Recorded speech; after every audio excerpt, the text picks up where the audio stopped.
Sir piles, Fisher और fistula में तीनों में अंतर क्या है? पाइल्स, फिस्टुला और फिशर में अंतर क्या है? तो सबसे पहले हमने जो सबसे कॉमन नाम सुन रखा है वो है पाइल्स। पाइल्स यानी कि जो है मल द्वार के रास्ते में कुछ मस्से हो जाते हैं। जैसे मान के चलिए ये हमारा मल द्वार है और उस मल द्वार के बाहर पे कुछ मस्से हो जाते हैं और कुछ मस्से जो है मल द्वार के अंदर हो जाते हैं। तो जो बाहर को जो है जो मस्से होते हैं सेंटिनल टैग बोलते हैं, यानी कि कभी मल द्वार पे ताकत पड़ी और वो फैला, उसके खिंचाव की वजह से जो स्किन चौड़ी हो गई वो बाहर आ जाती है, इसको स्किन टैग बोलते हैं। कुछ लोग इसको भी पाइल्स बोल देते हैं। अगर स्किन टैग ज़्यादा बड़ा हो गया तो उसको हटा देना चाहिए, अदरवाइज वो कोई दिक्कत नहीं करता है। इसी प्रकार से यहाँ पर 3 जगह पे जो है 11 o'clock, 5 o'clock और 7 o'clock के पास में मस्से देखने को मिलते हैं। इसी के साथ साथ जो इंटरनल पाइल्स भी होते हैं, इंटरनल पाइल्स में भी जो है उसके अलग अलग ग्रेड होते हैं, 4 ग्रेड के मस्से होते हैं। मस्सा आपको पकड़ने में आएगा, छूने में आएगा और वो समझ में आएगा कि जो आपके जैसे गर्दन पे मस्से हो जाते हैं ना, वो बिल्कुल पकड़ने में आएंगे। मांस का टुकड़ा होता है, उसको हम पाइल्स या बवासीर बोलते हैं।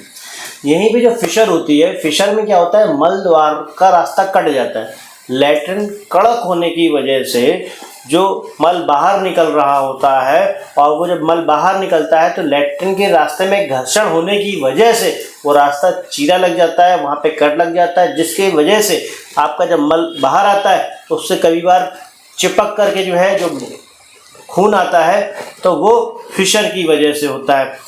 अगर हम इसकी पहचान की बात करें कि जो हमारा पाइल्स है, जब मल आएगा उससे पहले एक पिचकारी की धार की तरीके अगर खून लैट्रिन की सीट पे लग रहा है, मतलब कि वो पाइल्स की वजह से है। और अगर मल द्वार में जो है लैट्रिन के साथ में चपक के खून आ रहा है, इट मीन्स जो है फिशर की वजह से है। अगर मान लीजिए मल हो जाने के बाद में आपका जो है खून गिर रहा है, इसका मतलब ये है ग्रेड 4 का जो है आपको पाइल्स है या फिर फिशर है, जो कि लास्ट एंड तक बना हुआ है। पहचान ये है कि सबसे ज़्यादा अगर तीखा पेन होता है तो वह फिशर में होता है, और अगर इसको क्षार कर्म से ठीक किया जाए तो ये परमानेंटली ठीक हो जाता है। बस आपको लैट्रिन कड़क नहीं आनी चाहिए। लैट्रिन कड़क आती है तो ही दोबारा होता है, दूसरी जगह भी हो सकता है, लेकिन पाइल्स जल्दी दोबारा छाछूत विधि से नहीं होता।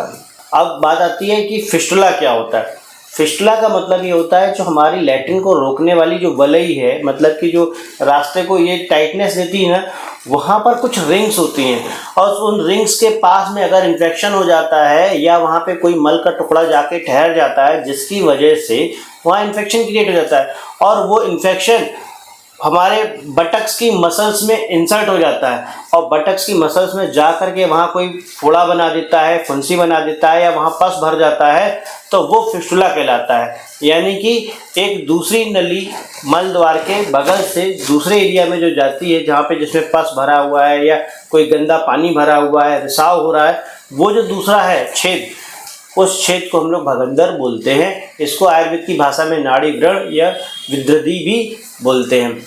इसमें जो है मरीज को काफ़ी तकलीफ होती है। कई बार सबसे ज़्यादा केस फेल होते हैं तो इसी केस फेल होते हैं। इसको आयुर्वेद में छाछसूत्र विधि द्वारा 3 से 7 हफ्तों के अंदर पूरी तरीके से खत्म किया जा सकता है।